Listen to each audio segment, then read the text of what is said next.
Hey yo, what is good, y'all? I'm Malcolm McFadden, the creator of 615 Comics, and you're watching the Yo and Nerd podcast, y'all. I am back. It's just me today, no special guest. So, we're gonna get into some stuff all across the nerd dome of things that's been going on. Because a lot has been going on.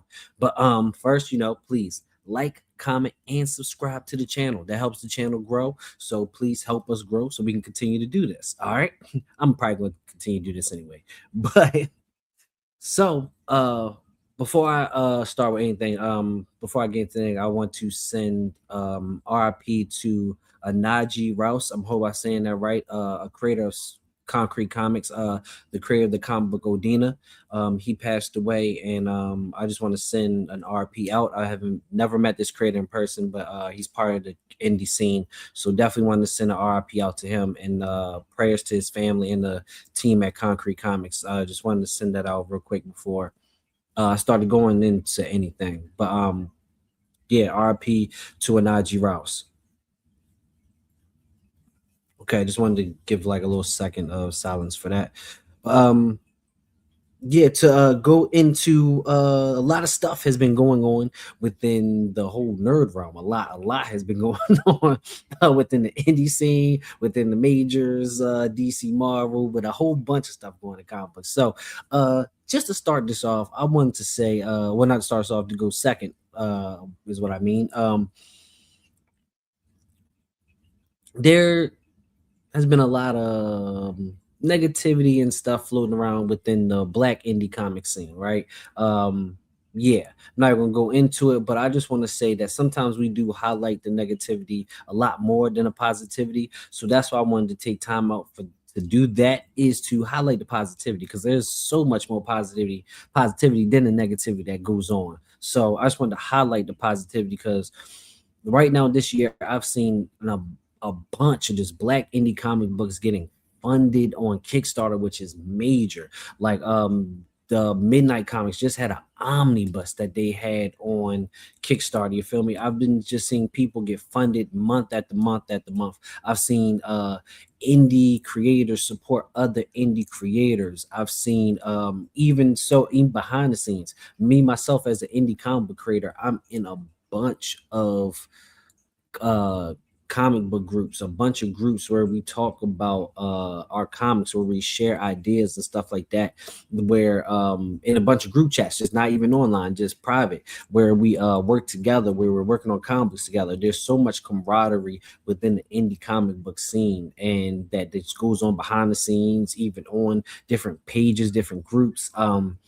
There's groups dedicated to just sharing indies and indie comic book creators going on there asking questions, people giving advice. Yeah, there's so much positivity that goes on with the indie scene. And then there's one thing that's so much crazy. People always say, black people need to support black people. Black people don't support black people. And people always say that, but I really don't be seeing evidence of that. I be seeing evidence of more black people trying to support black people than not. You feel me? So I think just there's so much positivity that spreads around, so much support. Just I think last week or a couple weeks ago, I was on the Black Comic Lords live stream, Wednesday night wrap up, where we were just all flexing. We called it flexing indie comic books, like black indie comics. You feel me? So we were literally just spreading the love and then taking pride in it. We were calling it flexing. We were taking pride in having these black indie comic books, and even having ones that you may have never heard about. You feel me?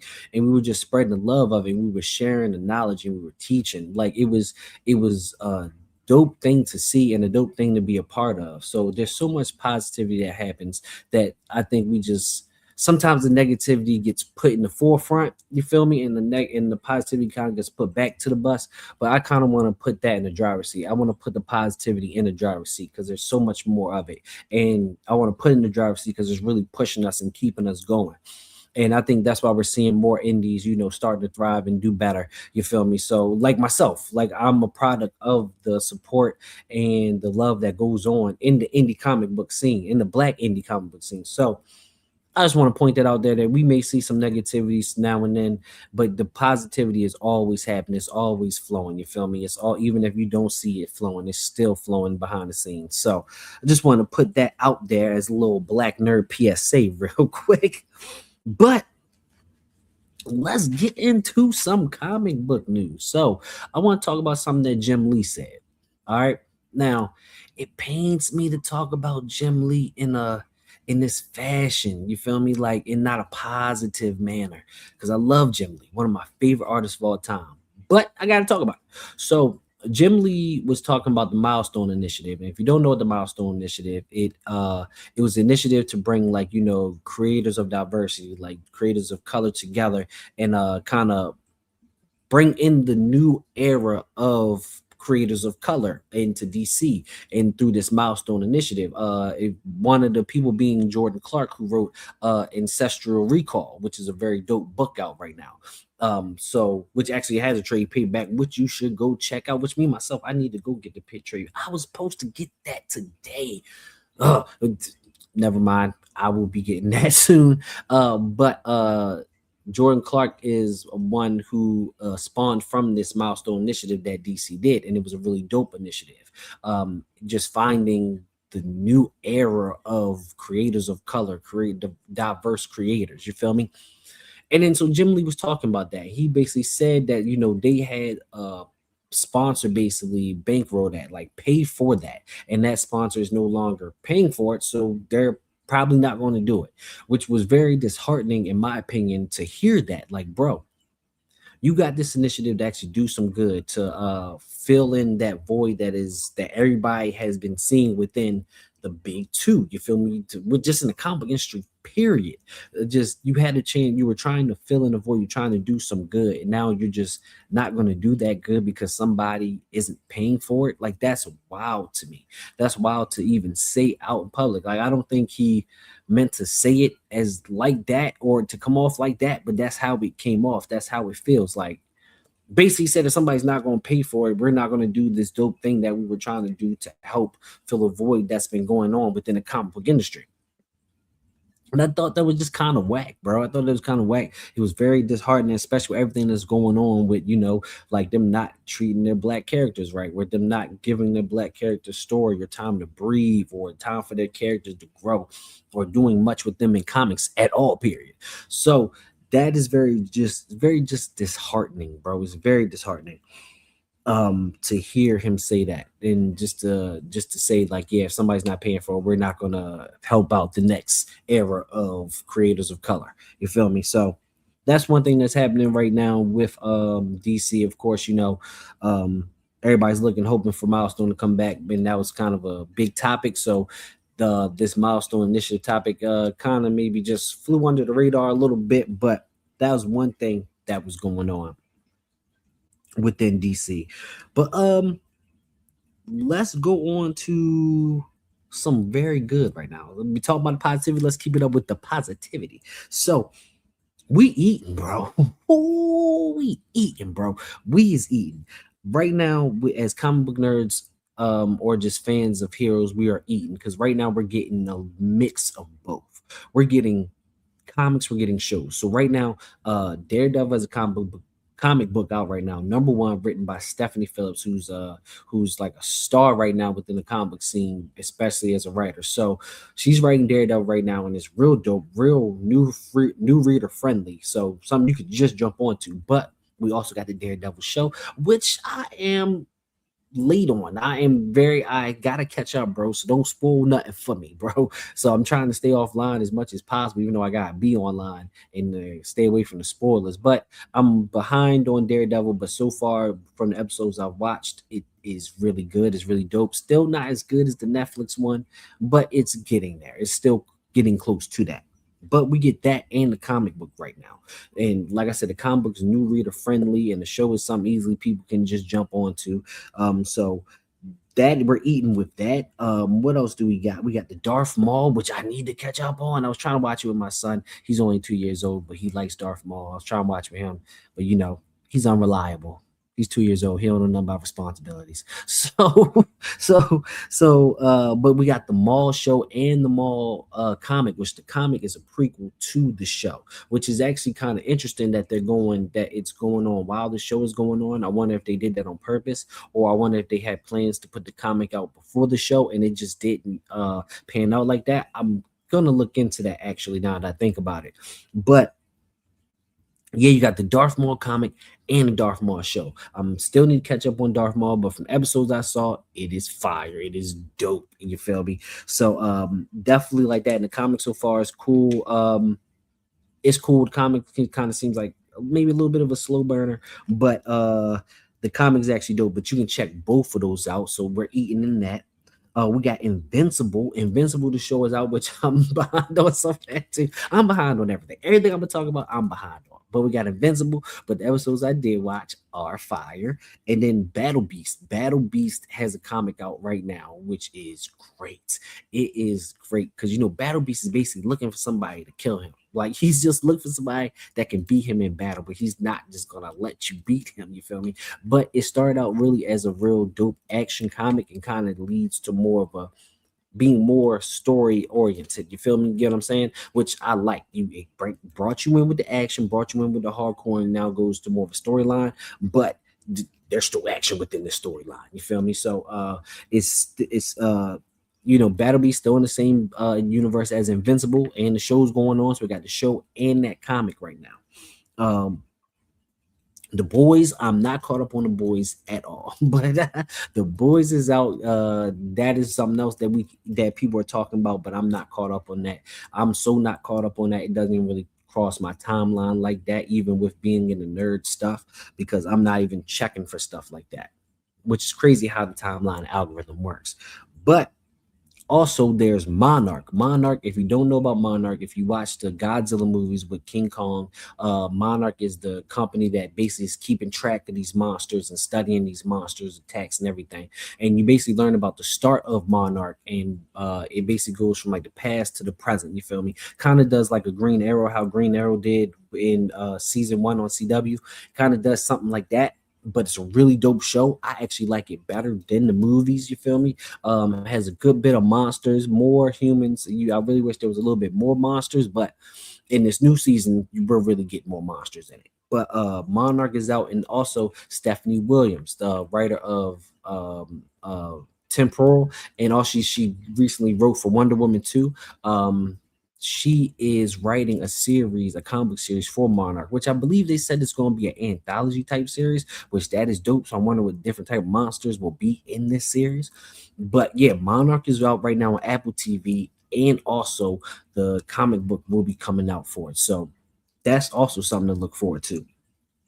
But us as comic book fans, we are really eating. There's so much out there, and it actually gives me a lot of hope because I think a lot of comic book IPs are gonna start being turned into TV shows and movies, which gives me hope because I'm hoping my comic book IP would one day become a live action or something like that. So, but it's just really dope to see. It's really dope to get all this content, and it's just it be good. It just maybe it all may not be great, you feel me? But it's all still good. It's all still enjoyable. It's all entertainment, you feel me? That we can get from comic books and live action and animation with Maul and Invincible. We're really hitting on all accords right now. You feel me? Everything is hitting. You feel me? Like everybody on the team is touching the ball. We moving the rock. You feel me? You feel me? Like 3-man weave is working. You feel me? So it's really dope to have all this comic book based content or just stuff with comics involved. It's very dope to see and to have. You feel me? And if you're a Godzilla fan, there's been a lot of Godzilla verses. Like I think Godzilla versus Avengers, Godzilla versus Justice League. I think I just saw Godzilla versus somebody else in the comic book. So there's really a lot of content out there right now where us as comic fans, us as nerds, blurs, whatever you consider yourself, we is eating. Consider yourself eating, bro, because we is really eating when it comes to the content. All right. And that kind of segues me into more content. Let's talk about the DCU, bro. Let's talk about the DCU. So right now, we got Supergirl coming up. We seen trailers for that. We seen Lobo in this new Supergirl movie, looking like it's real Woman of Tomorrow based. So we're seeing stuff for that. But also behind the scenes, I was reading something where that I thought was interesting, where they're doing a lot of test screenings, a lot of test screenings where there's changes to the movies made, a lot of changes. It seems like they're really going in the lab trying to work on this movie and make it good, which You can look at it both ways. You can look at that as a bad thing, like, okay, this movie is sucks. Why they keep trying to go back and change it up? But I see it as they're trying to perfect it. They're trying to make it good. So hear me out on this. No matter how you feel about the Superman movie, no matter how you feel about that, it's still I don't think the Superman movie made the money that they wanted the Superman movie to make. If with it being a Superman movie and then launching this new universe after rebooting the last universe, right?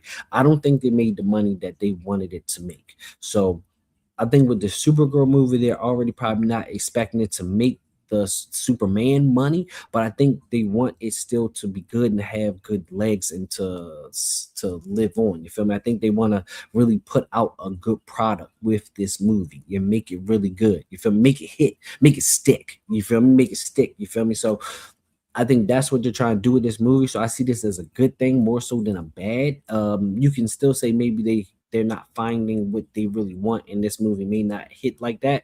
But I think that they may will. I think this Supergirl movie, I'm fully expecting me to like this movie more than I like Superman. Just to be honest with you, we'll see what happens when the movie comes out. But I think they're trying to make this movie hit. All right, that's why I think there's a lot of test screenings and a lot of testings and changes. And we just got today from where I'm recording this is the new Clayface trailer.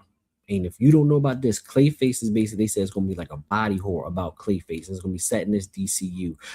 There's no news if we're gonna see Batman in it or not. I kind of hope that we don't. And if we do, it's kind of like a cameo or something like that, or maybe like an after credit scene or something like that. But we but it's basically a horror movie and it's definitely looking like a horror movie. It definitely looks like an uncomfortable horror movie. So you don't see too much. You don't really get to see him like fully like crazy as like Clayface and big Clay or nothing like that, like from the animated series. But you kind of see like his face deformed and kind of like playish, kind of like which what was the cartoon, The Batman? It's been so many Batman animated. I think it was The Batman. I think that's the one where his friend was Clayface, where he was black and he became Clayface. So if you kind of remember, like when he first started, like his face was kind of like deforming and like that. So it kind of showed like a little bit of that in this trailer for Clayface. So I'm actually really hyped for this. I'm hyped for this more so than anything, because I think if anybody's villains could have a movie before you even see that character, it could be Batman. I think there's only one person you can do that with the DC, and that's Batman. I feel like Spider-Man, possibly no. Batman, Batman, you definitely could do it with his rogue gallery. You feel me? So I think that is definitely. I can't wait for the Clayface movie, especially with being horror, especially with being comic books, two things that I love. So I can't wait for that. Can't wait to see what they do with that. I'm probably that's the most. This is probably the most excited I've been for a DCU project. To be honest with you, the most hyped for Clayface and see where they're going with that Clayface. But and of course we got Lanterns coming up with the DCU, and I'm not really too hyped for that. But it seems like we're gonna start getting a good dose of DC. Like we had this break after kind of Superman and Peacemaker. Well, it kind of feels like a big break for me because I didn't even watch Peacemaker season two. Watched the first episode and I was like, yeah, I don't need no more of this. But it feels like now that we had a little break, but we're gonna get a good dose of DCU going forward, like with Supergirl, Lanterns, Clayface, and then whatever keeps coming after that. Whatever they announce, they'll probably announce something coming after that. You feel me? So DCU, you have my interest. We'll see what happens. I'm looking forward to Supergirl, looking forward to Clayface. Lanterns, yeah. But let's move on to a different topic in the nerd realm. Now, I was gonna come on here. I had planned to record this episode before WrestleMania and give WrestleMania predictions, but things happened. I had to push back the recording of this episode, but it's after WrestleMania now. And I was gonna come on and talk about each match. I had the plans on doing that, talking about each match, but I'm just gonna say it. WrestleMania was trash. WrestleMania was trash. This is the worst WrestleMania I've ever seen in my life. Oh my god. I took a little break from wrestling and then came back, and ever since I came back, the WrestleManias were really good, pretty good. This one was trash. Night one was trash, garbage. That's not even a word, but garbage. That's what something new for that WrestleMania. It was so trash. It was hot ass. Oh my god, bro! Like the matches were short. Some of the camera angles they were doing sucked. They were moving when they should have been showing pyro like head on. They was moving to the side. You could barely see. Like some of the build up for some of these matches wasn't even that good. So I was actually okay with that because I thought, some of these matches were looked to be good, even though the build up wasn't good, right? Matches sucked. Matches were short. First night, none of the women matches went past 10 minutes. Are you serious? I'm so mad at that because I remember 2 years ago, we opened up WrestleMania. Night one, Rhea Ripley, Charlotte Flair for the women's title. That match was such heat. It was like, bro, like it was one of the better matches. It was one of them times where you're like, yeah, the women's division is going to be killing it from here on out. And just to do that to the women's division at this WrestleMania with some of the matches we had that could have been fire, WrestleMania was trash. Bella Twins, I knew they was going to win when they made that joint fatal four way. I knew the Bella Twins was going to win. What do we need with the Bella Twins? Why are the Bella Twins here? Why? They're not even that good, bro. Like, why are they here? We have enough women in the women's division. We have enough women in NXT that can come up that are good. The women's division is actually pretty deep right now. You feel me? So, like, why do they have to come back? And why are we just putting the titles on them, bro? Whack, whack, whack, whack. They made Jade come out before Rhea Ripley. That was whack. They made Nia Jax and Lash Legend come out before the Bella Twins, which I understood because they're bringing Paige back. Yeah, I understood that one.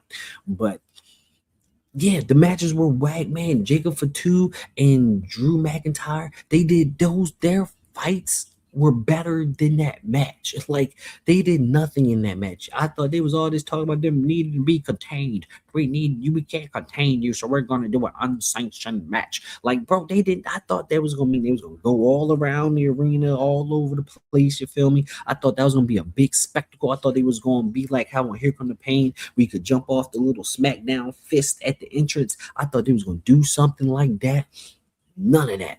Like the second night kind of was a little bit better, but that was still kind of trash. like, WrestleMania was just whack, bro. WrestleMania was just whack. I was gonna come in do a dive on each. I was gonna do a separate video with a dive on each match. You feel me? But no, that whole thing is just trash. Monday Night Raw after that was better. That joint was trash, bro. WrestleMania was weak. I can't believe they walked out the room of the writers' room like, yeah, we got one here, fellas. We got one. No, you don't. No, you don't. That was not good. How do you give? There was more commercials than match. Like man, I know you're trying to get your money with the ads and all that. You feel me? But it just wasn't good. They wasn't even doing. You know how they would have like the little promo, like before the match starts, they show you, let's look at how we got here. And you see like everybody talking, the lead up to the match, the build up, blah, blah, blah. They weren't even showing those. They didn't show Dragon Lee's entrance. I don't even want to talk about it no more. Next subject, where we at? So, as a nerd, and this being my channel, I want to talk about some music stuff every now and then. I'm not gonna go too deep into some music, but I really want to talk about some music now and then. But I'm loving that rollouts are back. I'm loving that album rollouts are back. I don't care how you feel about these artists. Drake's album rollout is fire. The Clips album rollout was great. I think Wale's post album rollout is fire. Who else did a rollout? That was fire. There's somebody that really did a rollout that I'm not mentioning right now. Oh, J. Cole's rollout was fire. I'm loving the rollouts, bro. I'm loving that people are really pushing their albums and making a whole rollout for their albums. Like that's coming back. I love that. I loved it when Kanye used to do the rollout for his album. Remember for his album, The Good Fridays? Do we remember the Good Fridays? What? Oh my God, man, I'm so glad the rollouts are back. I don't care if it's even trash albums. Well, yeah, I do. I hope these albums are fire. But the rollouts. I'm loving that creativity. I hate when people say it's performative. That's what it's supposed to be. It's an album rollout. It's supposed to be performative. You feel me? Put on for this project that I created. You feel me? So I love it. I love the album rollouts, and I hope they continue. Just to also a little tidbit in music. Like I said, I'm not gonna go too much long into music, but right now the albums that I'm listening to, Wiley's album, and then Tim's album, Love Is Kingdom, I believe it's called. Those are the two albums that I'm listening to. I'm really into Afro beats and stuff like that. You feel me? I'm trying to get more to R&B, listening to that. You know, I'm really a hip hop head, and I listen to a bunch of stuff, but trying to listen to it more deeply. So with Afrobeats, Tim's that Love Is Kingdom is something I've really been rocking with, and the Wale, man, that Wale is fire. We gonna have to have a conversation. If Drake album is not better than Wale's, Wale might possibly have a better album than everybody in the big three. Only person I'm willing to argue about right now is Kendrick. I'm willing to say Wale's album is better than the Fall Off. Yes, I'm willing to say that. GNX, I'm not sure if it is, but it might be by that much. But if it's better than Drake's, we gotta have a conversation about this big three stuff, y'all. I'm not gonna go too much into it, but we might have a conversation about that. But to last topic before I end this whole thing off that I want to say is that Miles Morales is back in August. Yes, Miles Morales is back. Brian Edward Hill, who wrote the Black Panther, Ultimate Black Panther, and who also wrote Outsiders for Batman, he is bringing Miles back in August. So Miles is getting a reboot in August. So that's something we be looking forward to. I was just having this talk with on another podcast with another talking about how Corey Ziegler, who just recently wrote Miles, became like the voice of Miles. In my opinion, um, the definitive Miles run. Um, I think that Brian Edward Hill has a steep battle to fill, but I think that Cody Ziegler made it so that Brian Edward Hill has a lot of avenues to go. He kind of can't mess up because Cody Ziegler laid the groundwork with a lot, gave Miles a lot of villains, gave Miles a really good storyline, put Miles in a good place, gave him so much to do that I think Brian Edward Hill kind of can put his hands in a treasure chest and kind of just come out with gold. You feel me? So I'm waiting to see what happens with the series and how it does. You feel me? Also, I wanted to talk about the fact that they are rebooting it. A lot of people have problems with that. A lot of people want the series to continue. Me personally, I have no problem with it. I think it can be confusing for readers sometimes. Be like, okay, now we're going back to number one. Now, where do I start? Where do I start with this? That? What is this number one? Is this number one? But for that number one, I get that.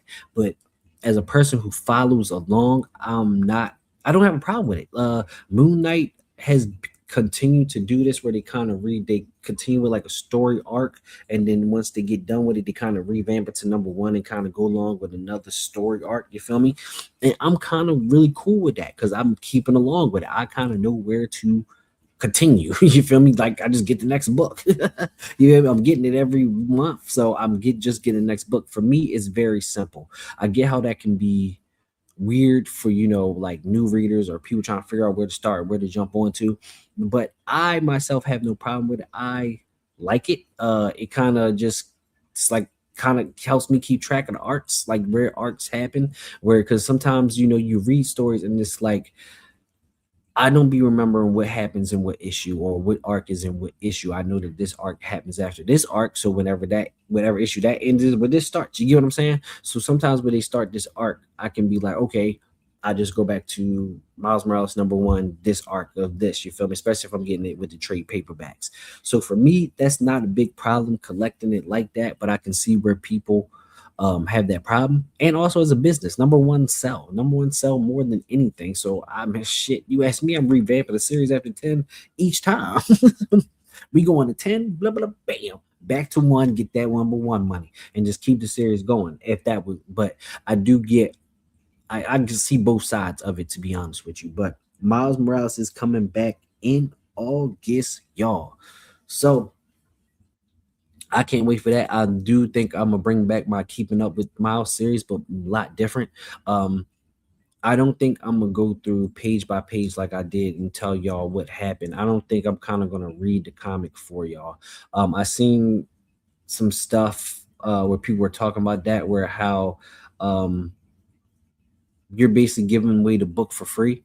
And I seen that, and I kind of, it made me think like, damn, I kind of was just giving these books away free. The comment wasn't targeted towards me, but I got hit. You feel me? A little stray bullet my way. But yeah, so I thought about that. So I'm gonna do my Keep It Up with Miles, but I think I'm gonna do it very different than I used to. So I definitely gonna bring that segment up, which that segues me to the end of this episode and what I wanted to end this off with. That was my last topic I wanted to really talk about. So to end this off with the Yo Nerd channel, I think I'm gonna do things a lot different, but my way. I'm gonna do my channel my way. As you can see, I'm doing episodes where I talk to creators, adding that to the Your Nerd podcast. We talk to creators and having them come on and promote. But I'm also gonna be doing a couple other segments where I'm going to be talking to creators. I'm going to be going live with creators, actually talking to them. I have a tentative name right now for it. Call it uh, creative, uh, creative chaos. Sorry, creative chaos, where I bring on creators and it's not an interview. It's kind of me just talking to the creators about what they have going on or what we both are going on within indie comic book realm, and then what we're dealing with.